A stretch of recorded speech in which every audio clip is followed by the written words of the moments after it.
partout dans le monde. Banakin, bino tout bolanda rabiso. Les abonga émission na bino bakotana bayimbo kanenge zalora. Mais c'est bino qui peut ça na mwanda donc za mobimba hôtel manarata mwanda. Quand tout tambola go fouiller comme ka histoire mboka na biso pour te exposer to bete la bino ça bino plaisir et silence comme ça. Ah donc tu as mwanda tu as banana. Tu as banana na mbushiri. Et c'est comme solo ngo ya Fleuve Congo et banda.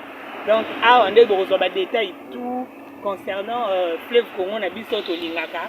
Mai na biso munene ya kitoko o esa la valeur ya mboka na biso Congo donc to za ba congolais et balé na biso munene eza océan Atlantique nde bo monara ya ba océan.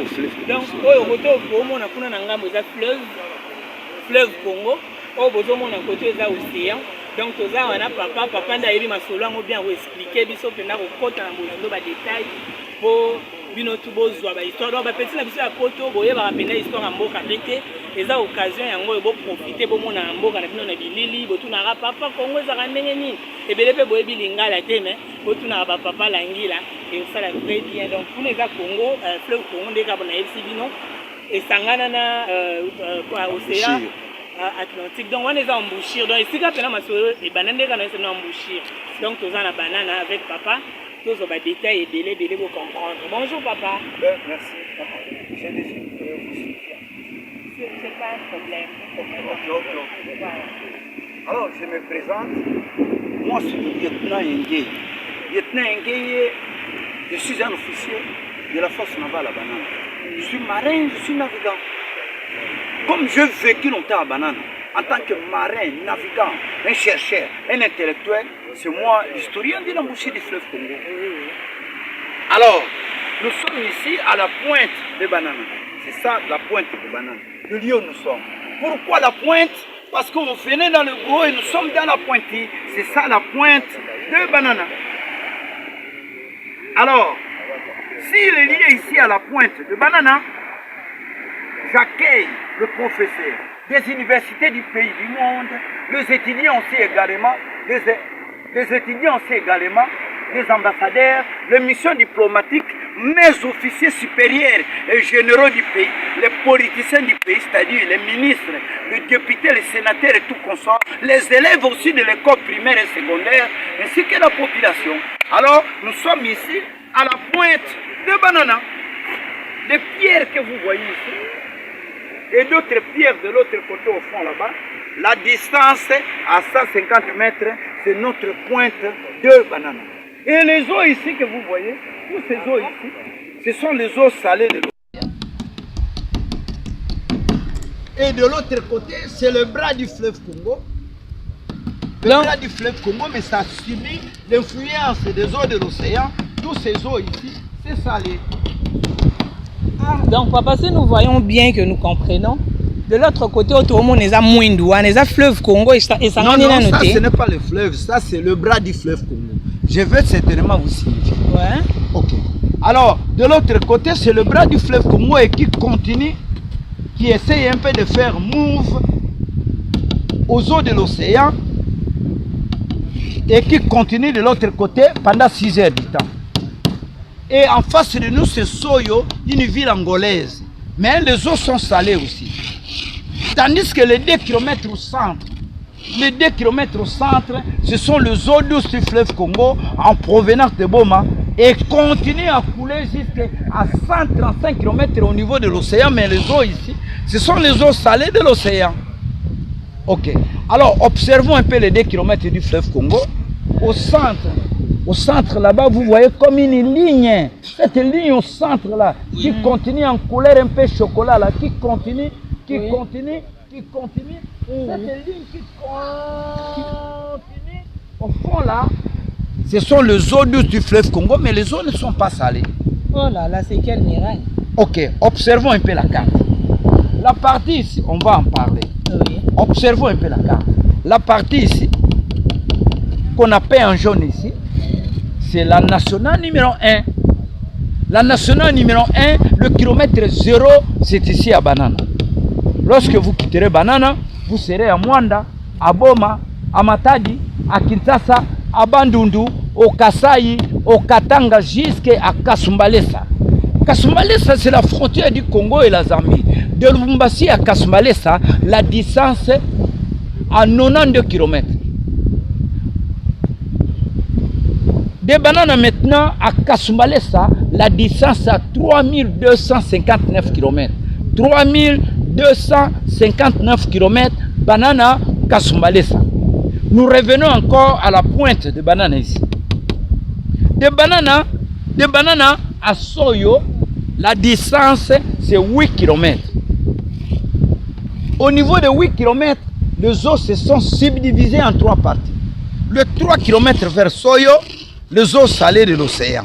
Le 3 km vers Banana, les eaux salées de l'océan. Tandis que les 2 km au centre, ce sont les eaux douces du fleuve Congo, désobéit l'océan et continue à couler jusqu'à 135 km. On va en parler. Observez d'abord notre côte. Notre pays, à travers le territoire de Mwanda, où nous avons notre côte océanique à 35 km. C'est-à-dire, ça c'est Kabinda, ça c'est Mwanda. La frontière entre Kabinda et Mwanda, c'est Tchende. C'est Tchende. Sianfumu. Kabinda, c'est pour nous. Non, non, c'est pour les Angolais. Bon, on va en parler. Alors, de Kabinda à Mwanda, la frontière c'est Tchende. Sianfumu, Mwanda village, Mwanda ville et Banana, nous avons notre côte océanique à 35 km. Les 35 km que vous voyez de notre côte océanique ici, nous n'avons pas une période de l'inondation parce qu'il pleut beaucoup ou de la sécheresse parce qu'il ne pleut pas. Nous, on ne possède pas cette responsabilité dans notre côte ici. Pendant la saison de pluie, pendant la saison cherche, la situation reste la même.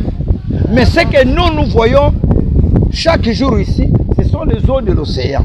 Ces eaux de l'océan ici, qui se constituent sous forme de tourbillons et quittent l'océan, inondent notre milieu ici pendant 6 heures du temps. Nous disons ça, la marée haute. Et les 6 heures du temps plus tard, les mêmes eaux qui étaient rendues dans nos bras vont certainement rejoindre l'océan. Ça, c'est la marée basse. Et chaque jour, pareillement, 6 heures du temps, la marée haute, 6 heures du temps, la marée basse. Et durant toute une journée, nous avons 4 fois le mouvement des eaux. La marée haute regagne nos bras ici pendant 6 heures du temps. Et après 6 heures du temps, ces eaux vont regagner maintenant l'océan. Ça, c'est la marée basse. Et comme il y a 4 fois la marée haute, 6 heures, la marée basse, 6 heures, 12 heures, la marée haute, 6 heures, 18 heures, la marée basse, 6 heures, 24 heures.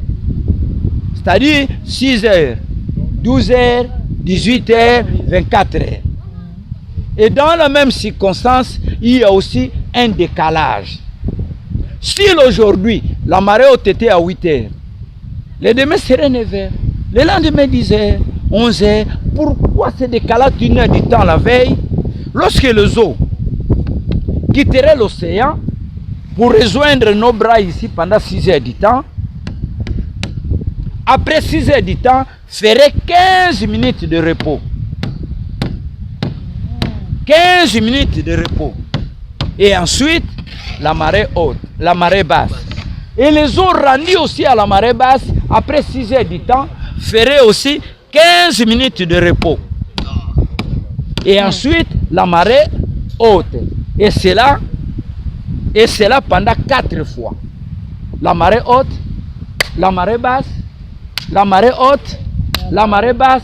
Les arrêts de 4 fois, les 15 minutes, 15 minutes, 15 minutes, 15 minutes qui composent 60 minutes ou 1 heure du temps. Cette 1 heure du temps, c'est le décalage. Si aujourd'hui la marée haute était à 8 heures, le demain serait 9 heures, le lendemain 10 heures, 11 heures, ainsi de suite. Alors, quelles sont ces eaux en mouvement? Ce sont les eaux de l'océan ici, qui bénéficient de la marée haute à la marée basse. Tandis que les 2 km au centre, ça ce sont les merveilles de Dieu, et qui continuent à couler jusqu'à à 135 km au niveau de l'océan. On va en parler. Alors, observez d'abord notre fleuve. Le fleuve Congo, en provenance de Boma, la largeur du fleuve Congo à 5 km. Arrivé à la pointe de Boulambemba vers Soyo, 5 km. C'est là où nous bénéficions de notre débit. Observez, de la pointe de Boulambemba à Soyo, 5 km, c'est là où passe le fleuve Congo. De la pointe de Boulambemba à Soyo, c'est là où passe le fleuve Congo. De la pointe de Boulambemba à Soyo, où nous bénéficions de notre débit. Et le débit, c'est quoi? Le débit, c'est la quantité des eaux du fleuve Congo qui se déverse par seconde à l'océan Atlantique. Mais lorsque nous étions à l'école tous, nous avons appris que le débit, c'est la quantité des eaux du fleuve Congo qui se jette à l'océan, qui tombe à l'océan. Mais le fleuve Congo ne tombe pas, ne se jette pas. Et les eaux de l'océan, et les eaux du fleuve Congo, ils sont tous du même niveau. Au niveau de la pointe, au niveau de la pointe de Boulambemba, au niveau de la pointe de Boulambemba jusqu'à Soyo, il n'y a pas une chute que l'eau tombe. Non, non. Il n'y a pas une chute que l'eau se jette. L'eau ne se jette pas, ne tombe pas. Comme ils sont du même niveau, le fleuve Congo, ça se déverse. Où nous bénéficions notre débit en valeur de 50 000 mètres cubes qui se déversent par seconde à l'océan Atlantique. Alors notre débit est le deuxième débit du monde. Le premier débit du monde, c'est l'Amazone. L'Amazone du Brésil déverse à l'océan Atlantique 80 000 mètres cubes par seconde. Pendant la saison de pluie et pendant la saison cherche, l'Amazonie revient à 40 000 mètres cubes par seconde. Tandis que notre débit à 50 000 mètres cubes par seconde, notre débit est invariable. Notre débit ne change pas. Pourquoi notre débit ne change pas? Parce que le fleuve Congo est en cheval à l'équateur. Et le fleuve Congo a des saisons. Au niveau de Mbandaka jusqu'à l'est, s'ils sont pendant la saison de pluie, au niveau de Bandundu, Kinshasa et Congo central, nous serons pendant la saison cherche. Et lorsque à l'est, ils seront pendant la saison cherche, de l'autre côté, nous serons aussi pendant la saison de pluie. Suite à cette circonstance que notre débit est resté constant à 50 000 mètres cubes qui se déversent par seconde à l'océan Atlantique. 50 000 mètres cubes qui se déversent par seconde à l'océan Atlantique. Alors, le pourquoi de ces 2 km au centre? Le fleuve Congo en provenance de Boma, la largeur à 5 km. Arrivé à la pointe de Boulambemba vers Soyo, le fleuve Congo voulait aussi aller 5 km à l'océan. 5 km à l'océan. Mais l'océan refuse et voulait assez que le fleuve Congo puisse engloutir toutes ces eaux ici. Devient les eaux salées. Mais le fleuve Congo ne veut pas. Et ça a créé comme une guerre froide entre les eaux de l'océan et les eaux du fleuve Congo. Et qu'est-ce que le fleuve Congo avait fait? Comme il venait à 5 km, plus moyen de continuer à 5 km, il récupère toutes ces eaux de 5 km ici, rétrécit ces eaux de 2 km. Vous m'écoutez? Oui, oui. Les 5 km introduit dans les 2 km comme une entonnoir et coule violemment à l'océan. Et l'océan se sent incapable d'empêcher, créer une brèche là de 2 km, que le fleuve Congo continue jusqu'à 135 km. Le 135 km ici, c'est au large des Pointes-Noires, au large des Pointes-Noires, au large des Pointes-Noires. Et de passer 135 km, le fleuve Congo est fatigué, l'océan l'engloutit et devient les eaux salées. Alors pour terminer la géographie, la largeur du fleuve Congo, 5 km. Le prolongement ici, 135 km. La largeur au centre, 2 km. Et la profondeur de ce milieu au centre, à 1 km ou 1 km et demi de la profondeur. Cette profondeur est arrivée dans telle circonstance. Le fleuve Congo, à 5 km, rétrécit ses eaux de 2 km et coule violemment à l'océan. À partir d'ici, le fleuve Congo, en déplacement en dessous là, récupère une partie de la terre amène ça à l'océan. Et comme ça a été amené depuis longtemps, ça a creusé un trou très profond qui n'a pas été dragué. À vous signaler, la longueur, la profondeur ici, à 1 km ou 1,5 km de la profondeur. Bon, on a terminé la géographie, passons un peu à l'histoire. Une question à propos toujours de la géographie. Oui. Quand nous étions enfants, on nous a appris à propos de la rivière, des eaux qui se jettent dans l'océan, le fleuve. Mais là, on ne nous a pas cité.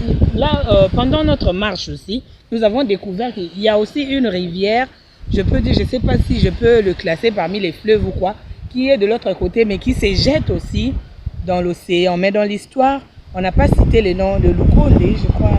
Une rivière, ça s'appelle quoi? Tonde, voilà. Il y a une rivière là de l'autre côté, Tonde, qui se jette aussi à l'océan. Mais dans l'histoire, on ne nous a pas parlé de cette rivière-là. Qu'est-ce que vous pouvez dire en tant qu'historien, en tant qu'ancien Je vous signale ceci.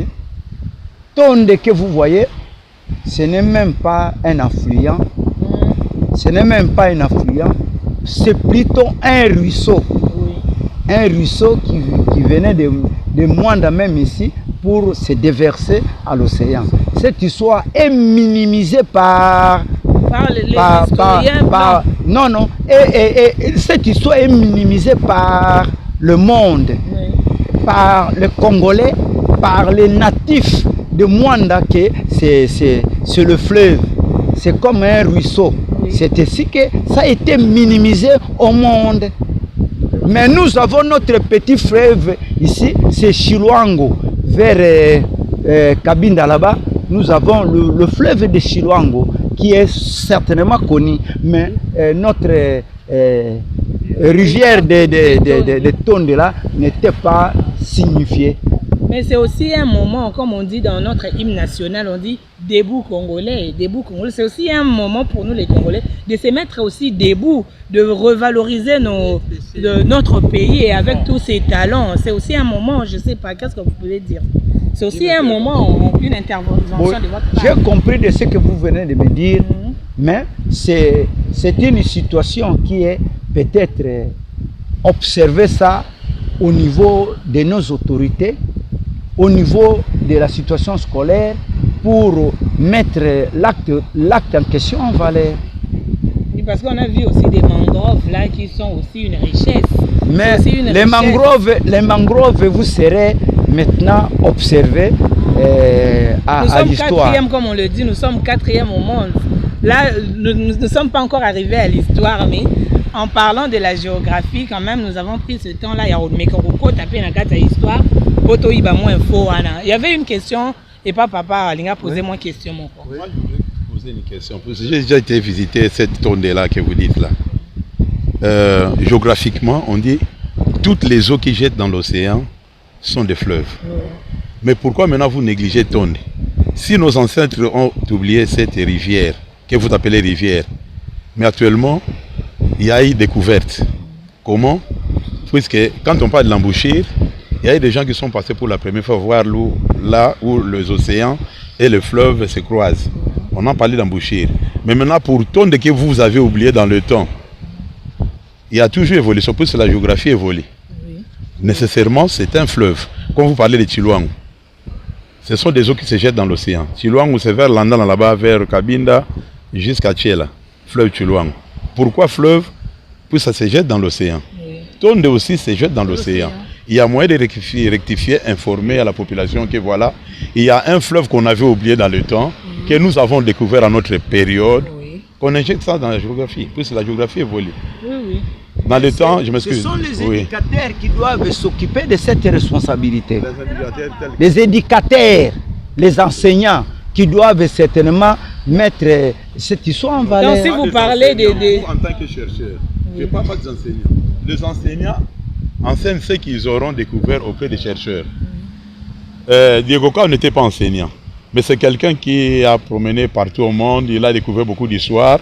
Et cette histoire qu'il avait découverte, on a écrit dans les livres, les enseignants ont commencé à apprendre aux gens.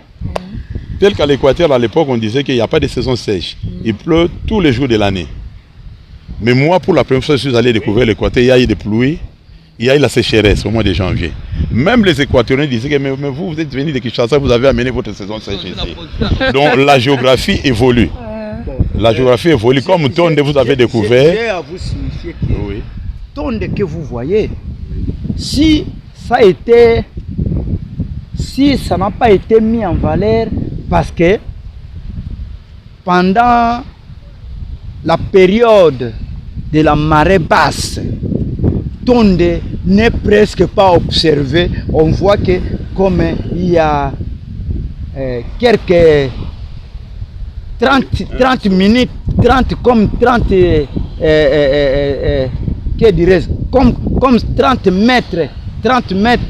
pas 30 mètres, 30 millimètres ou secondes, 30 lignes qui passent. Et c'est quelque chose de rien pendant la marée haute. Et pendant la marée basse. Donc il n'y a pas des eaux qui se jettent dans Tonde. Il n'y a pas d'autres eaux qui se jettent dans Tonde. Mais en Tonde aussi, c'est un problème. Pendant la marée haute, ce sont les eaux de l'océan qui pénètrent dans une partie, dans Tonde. Vous voyez un peu une confusion. Parce que le fleuve, pendant la marée basse, en Tonde, il n'y a qu'un petit ruisseau là qui pénètre à l'océan. Et pendant la saison de pluie, et pendant la marée haute, ce sont les eaux de l'océan qui essayent un peu de regagner à Tonde. C'est une confusion. Donc géographiquement, je m'excuse, géographiquement, Tonde n'a pas une source. Tonde n'a pas une source, il n'a pas des affluents. Donc il n'y a pas des eaux qui viennent d'autres ruisseaux, d'autres rivières qui se jettent dans Tonde. Non, c'est tout simplement un ruisseau qui continue pour la sortie à l'océan pendant la marée haute. Je pose la question. Oui. On parle des ruisseaux ou des fleuves ou des rivières là où il y a des affluents. Oui. Donc Tonde n'a pas d'affluents. Comme Tonde n'a pas d'affluents, ce n'est même pas une rivière, même pas une source. Donc ce sont les eaux des océans, on appelle ça, je sais comment on appelle ça. Ce sont les eaux de source de la cité de Mwanda qui essayent un peu de regagner l'océan en petit acte. Citez-moi un peu combien de sources il y a à Mwanda des eaux qui se jettent dans Tonde. C'est ce que vous connaissez. Je sais que cette petite rivière, c'est ce ruisseau en provenance de Mwanda qui s'allonge jusqu'à aller à l'océan, c'est tout. Il n'y a pas d'autres parties. Ruisseaux. Non, il n'y a pas d'autres ruisseaux. Comme il n'y a pas d'autres ruisseaux, il n'y a pas de rivières qui se jettent dans Tonde. Et Tonde, c'est une partie des eaux des océans qui pénètrent là-bas. On ne parlait pas du fleuve, même pas des rivières. Donc ce sont des eaux des océans. C'est comme, je m'excuse, c'est comme des golfs. Dans des golfs, il y a des mers, il y a des eaux de mer qui entrent une partie dans la cité. Oui. Donc comme Yash, il y a des eaux des océans, des fleuves qui entrent. Donc il n'a pas de source. Donc on ne parlait pas de Tonde comme rivière. Parce que ça alors Chiluango, moi la première fois que j'ai découvert ça, j'ai discuté. Géographiquement parlant, on devait insérer ça dans les livres. Oui, que Chiluango, comme sont des eaux qui se jettent dans l'océan, quelle que soit la quantité. Donc cela, nous devons interpeller aussi les ministères, hein, le ministère de l'enseignement, parce que ce sont eux qui sont chargés à Bamambo. Donc là, nous interpellons aussi à nos ministres, hein, le ministre de l'enseignement qui va certainement nous suivre. Nous l'interpellons à Likambo et à Tonde, Tonde négligé. Nous devons nous lever et montrer notre héritage quand même dans le monde, que le Congo est quand même vaste et aussi grand. Les Congolais, nous avons certainement jeté, car si on voulait aussi rendre ça un fleuve, on devrait venir draguer cette partie-là pour avoir le passage, ne fût-ce que des pirogues qui regagnent de l'océan, qui regagnent de Tonde. Vous avez découvert. Il n'y a même pas une pirogue, il n'y a pas une pirogue qui s'en occupe de là. Nous avons découvert. Nous sommes des Diegoka aujourd'hui, nous avons découvert la rivière Tonde. Ah oui. Images de Tonde en tant que chercheurs, nous et vous. Ce que vous avez négligé. Maintenant, nous venons oui, c'est un intervenir. fleuve. Même si vous avez minimisé dans le temps, nous devons reconnaître par rapport aux images, voilà ces eaux de Tondé qui se jettent dans l'océan. Maintenant, vous, en tant que scientifique, qu'est-ce que vous dites?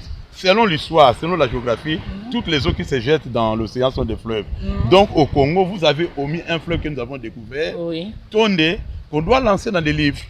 Puisque la géographie évolue. Ok, bon, ça va. Bon, on continue. Non, non, mais on n'a pas terminé la. On n'a pas terminé, qu'il termine d'abord. Ok. Là, nous continuons toujours. Vous avez vu vous-même l'ambiance qui règne ici. À Banane, hein, il y a des questions par-ci, par-là qui tombent. Ok. Ah oui, continuons. Moi, c'est M. Kimpwanza. Ah oui, papa. Moi, c'est M. Kimpwanza, je suis l'homme de l'indépendance. Kimpwanza, grâce à vous.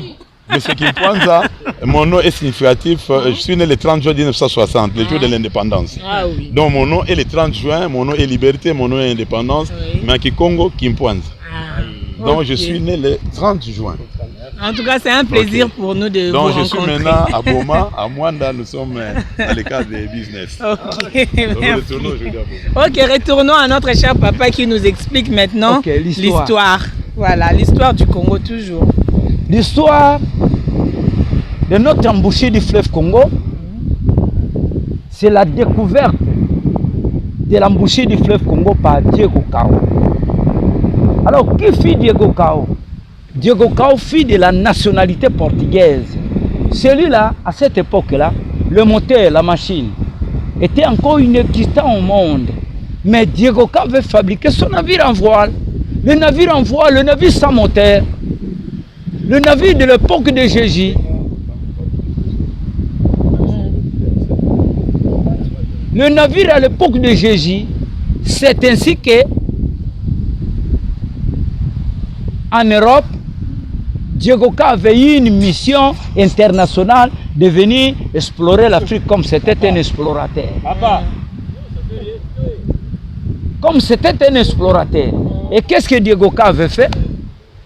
Au niveau de l'Europe, après avoir bénéficié de cette mission, il s'est mis à bord de sa pirogue et de son navire en voile avec son équipage. Il avait quitté l'Europe, traversé la mer Méditerranée, terminé aussi l'Afrique du Nord, arrivé à l'Afrique centrale ici, c'est là où Diego Cao avait eu un problème. Lui qui venait à 30 km de la côte, arrivé dans notre passe de 2 km à mer du fleuve Congo, son navire était freiné par les eaux du fleuve Congo et commençait à pousser son navire à l'océan Atlantique. À partir d'ici, Diego Cao était très étonné d'observer qu'il se trouvait au niveau de l'océan et il a été poussé à l'océan. Et arrivé ici, il a essayé un peu de goûter de l'eau. Mais l'eau n'était pas salée, ce sont les eaux douces du fleuve Congo. Alors il était bouleversé d'observer qu'il se trouve à l'océan, pourquoi ces eaux ne sont pas salées. C'est ainsi qu'il a essayé un peu de faire ses recherches. Il avait quitté ce milieu, rendu aux eaux salées. Il a essayé un peu de goûter. Mais l'eau n'était pas salée, et l'eau n'était pas douce, l'eau était très salée. C'est là qu'il avait conclu que ce sont les eaux salées de l'océan. Et ensuite, il avait quitté ce milieu, rendu dans notre zone de l'embouchure du fleuve Congo. Notre zone de l'embouchure du fleuve Congo, de la pointe de Boulambemba à la Bououest là. Alors, observez sur le terrain, de la pointe de Boulambemba à la Bououest là, le poteau, de la pointe de Boulambemba là-bas à la Bououest là. La bouée. Le poteau que vous voyez là-bas, oui. Vous voyez un poteau? Oui. C'est ça, la bouée. Nous appelons ça la bouée en termes techniques ou scientifiques de la navigation. Nous appelons ça la bouée. Mais pour vous alors c'est une balise. Pour vous, écoutez, pour vous alors c'est une balise. Une balise c'est quoi? Ce sont des piquets que la CVM place pour guider les navires en déplacement. Et cette balise ici guide les navires en provenance de l'Europe, de l'Amérique, de l'Asie, de l'Océanie en destination de Boma et de Matadi. Alors, Diego Cao s'est introduit dans les 2 km. Au niveau des 2 km, il a été violemment poussé par les eaux du fleuve Congo vers l'océan. C'est là qu'il avait compris. Il avait dit ceci, de l'autre côté, il était poussé. De l'autre côté, il était violemment poussé. Comme il était violemment poussé, il avait conclu que certainement il y a la pénétration du fleuve à l'océan. C'est ainsi que Diego Cao nous a signifié qu'il a découvert notre embouchure du fleuve Congo en 1482 au 15e siècle. Et voici notre embouchure du fleuve Congo, de la pointe de Boulambemba à Soyo, 5 km. Cette partie au centre que vous voyez là-bas, c'est notre embouchure du fleuve Congo où Diego Cao avait découvert ça en 1482 au 15e siècle. Voici la place. Ok. Après la découverte. Pourquoi embouchure? L'embouchure. Pourquoi embouchure? L'embouchure.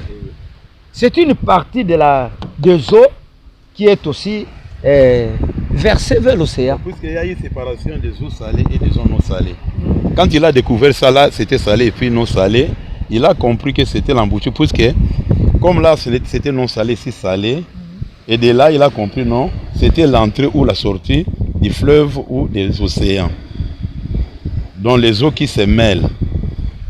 Tel que vous venez de dire, il y a eu une coulée rapide qui repoussait Diego Cao du fleuve vers l'océan. Ça, c'était l'entrée des eaux. Vous appelez ça comment en géographie? La vitesse des eaux dans l'océan. Un débit. Ok. Maintenant, là où il y a débit, c'est qu'il y a séparation des 2 eaux. Ok, merci. Là, vous pouvez continuer. Ok. Alors, après la découverte de notre embouchure du fleuve Congo par Diego Cao ici, en 1482, il était rendu aux eaux salées ici, quelque part. Et là, il avait mouillé son ancre. Et le navire était stationné. Et lui s'est mis à bord d'une pirogue qui était à bord de son navire à Boulambemba. Rendu à Boulambemba, il avait trouvé là-bas des tribus, les Bavili et les Bawoyo. Les Bavili se sont immigrés actuellement de Mwanda à Pointe-Noire. De Mwanda à Pointe-Noire. Ce sont les Vili vers Congo-Brazzaville. Alors, le tribu Vili avait quitté Mwanda pour Pointe-Noire. Dans la même circonstance, il y a eu aussi nos frères Basolongo qui étaient aussi à Soyo, une partie immigrée à Mwanda au départ des Bavili. Mais Diego Cao avait trouvé ici les Bavili et les Bawoyo à Mwanda et à Boulambemba. Sur place à Boulambemba, il les avait approchés. Et ce jeune homme était curieux de voir pour la première fois l'homme blanc. Mais Diego Cao qui lui a posé des questions en français, en anglais, en espagnol, en portugais. Ces autres n'étaient pas en connaissance de toutes ces langues-là où il n'y avait pas la communication. Mais alors, un jeune homme, Mouoyo, pêcheur, s'est tenu debout. Par son ignorance, commençait à signifier à ses grands frères. Il disait à ses grands frères, mais parlez, répondez à ces Mundele, parlez. Mais il disait ça à langue Woyo. À langue Woyo, il disait Bulumbembo, Bulumbembo, Bulumbembo. Et Diego Cao écoutait le mot Bulumbembo, qui signifie parler à langue Woyo. Lui, il a eu l'idée qu'on vient de lui signifier le nom de sécurité. Et lui, il avait transformé le nom. Au lieu de Bulumbembo, parler, lui, il avait entendu Boulambemba. Et il avait noté que ce tir ici s'appelle Boulambemba. Et le nom est resté. Jusqu'à nos jours, Diego Cao s'est mis à bord de sa pirogue, à bord de son navire, à bord de son navire, à bord de sa pirogue, à bord de son navire, où il avait continué sa navigation vers l'Afrique du Sud. Après l'Afrique du Sud, il était de retour en Europe où est allé officialiser qu'il a découvert l'embouchure du fleuve Congo en 1482 au 15e siècle. Bon, les aventures de Diego Cao c'est terminé. Maintenant, c'est un peu d'observer ce propos ici. Bon, observer Ça c'est Boulambemba. À l'époque coloniale, Boulambemba fit le camp militaire. À l'époque de Mobutu, fit la prison où Mobutu avait incarcéré quelques autorités politiciennes du pays, tels que Papa Kinzenga, Tshisekedi, Kamitatu, Omboko, Lumumba, Tchombe, Ramazani, Mpolo et Okito. Mais ils étaient au moins une trentaine de politiciens en prison à Boulambemba.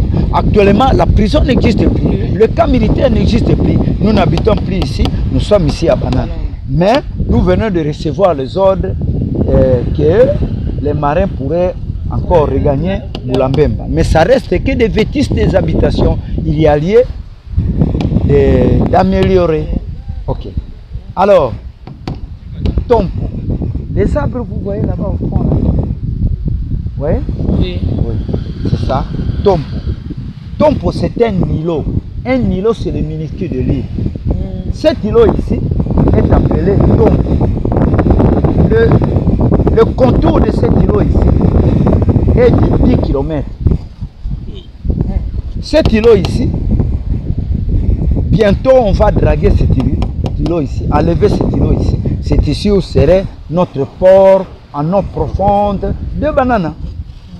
Donc de là, en passant par la SCTP, jusqu'ici.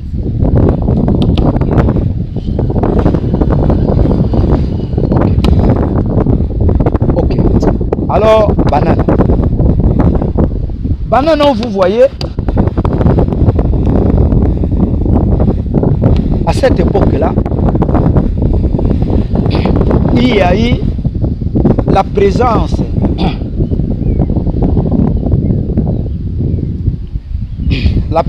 des Belges, des Français, des Anglais, des Allemands, les Hollandais, les Portugais, à bord de les navires en voile, accostés ici à Banane. Comme ils étaient accostés ici à Banane, c'était dans le cadre du traité des esclaves. Ils sont venus acheter les esclaves. Lorsqu'ils firent arriver ici, ils avaient trouvé ici que les enfants, dont leurs papa et maman étaient récupérés en esclavagisme en Europe et en Amérique. On récupérait les esclaves que papa et maman, et on abandonnait les enfants. Et ces enfants étaient ici dans les environs. Et s'ils le liaient ici, ils les avaient approchés. Ils avaient approché ces enfants. Et ces enfants présentaient quelques petits palmiers qui étaient ici dans les environs. Il signifiait à ce blanc, voici des petits palmiers, voici des petits palmiers. Mais il disait ça à Langewoy. À Langewoy, il disait, il bianana, il bianana, il bianana. Et ensuite, le blanc les avait regroupés encore et leur posait des questions. Vous êtes de qui? Vous êtes de qui? Et ces enfants se disaient, nous sommes des enfants des esclaves abandonnés. Nous sommes des enfants des esclaves abandonnés. Mais il disait ça à la langue de la place. À la langue de la place, il disait, nous sommes des Bahana. Et en répétition, nous sommes des Bahana, Bahana, Bahana, Bahana, les enfants des esclaves abandonnés. Et le monde en écoutant Bahana, Bahana, Bahana, Bahana, Bahana, il a traduit que ce milieu ici s'appelle Banana. Alors que ce milieu ici ne s'appelait pas Banana, ça s'appelait Ngeno. Ngeno, à langue Woyo, c'est-à-dire Nabino, comme il s'appelle. Ngeno. Donc ici, ça s'appelle Ngeno. Alors, déformé par les Blancs. Alors, pour terminer, ça c'est Sianfoum. Mwanda village, Mwanda ville, Mwanda cité, Banane. Saucir,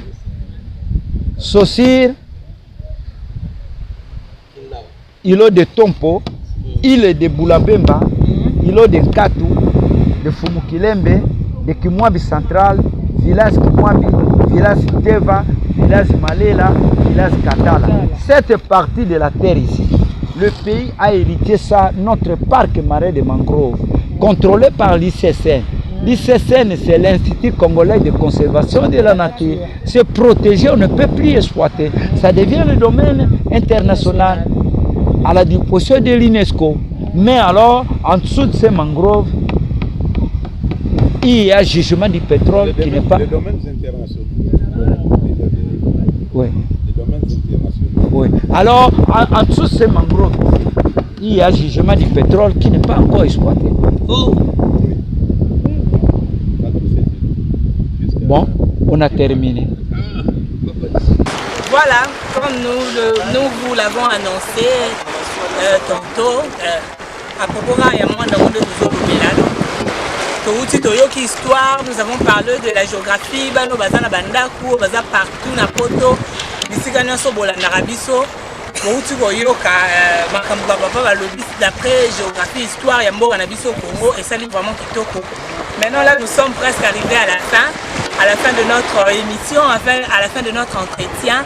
Nous vous disons merci à vous tous qui nous avez suivis partout et c'est là vos amis na poto na kina bilo tous vos occasions on a fait bambote na belé na Pélagie Bokila babi yonde Washington simba minde na yo donc la big mama moi c'est moi ya grimace donc Pélagie Bokila to na mwanda donc to sala musala bambote na ngasu c'est belé na Bobo Mika babi force tranquille à Paris donc moi c'est pembe ou asimbi Paris na maboko donc semblait aux à la route mingi et je m'en vais à Londres les sous sur place à bambote na ngedele et na Mirai Mika ba bisou na bino ebele donc ba sœur na nga bino nde bosimbi masolo yango bongo na astre luminé ndenge azo luminé ka grâce à ba sœur wana bazo simba masolo bazo cadeau masolo kitoko makasi.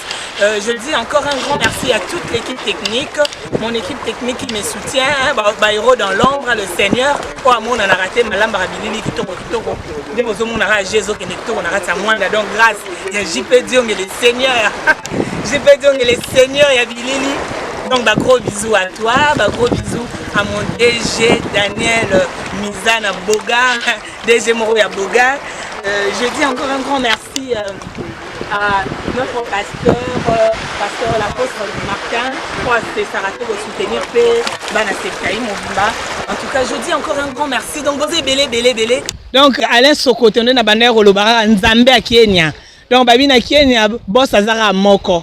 Luka te na Kenya donc boss azaka moko Alain Sokoto na Kenya donc ba gros bisous 3 heures en ora tozo za to mona bilembo ya Alain Sokoto to sepela ndenga sepela sarabana donc Alain Sokoto ba gros bisous. Voilà donc on a bino tout bon na poto aux États-Unis na Amérique na Europe mobimba olingo tinda biloko olingo sa moi conteneur ko luka société te ko palangana te balobi Afrique Cargo Express ozana poto ozana États-Unis oza na Océanie, na Europe, olingo sala olingo tinda biloko na onde ezalaka osala conteneur otinda biloko société ezala na manque donc Afrique Cargo Express il y a ADG Tabouli donc na ADG Tabouli bota navire na bango yango kuna navire ya ADG Tabouli yango wana donc les autres ba poto biloko ebele donc kitoko trop quoi donc à vous tous au botali biso nabi ko bosepela makasi ba mbote na bino ba gros bisous na bino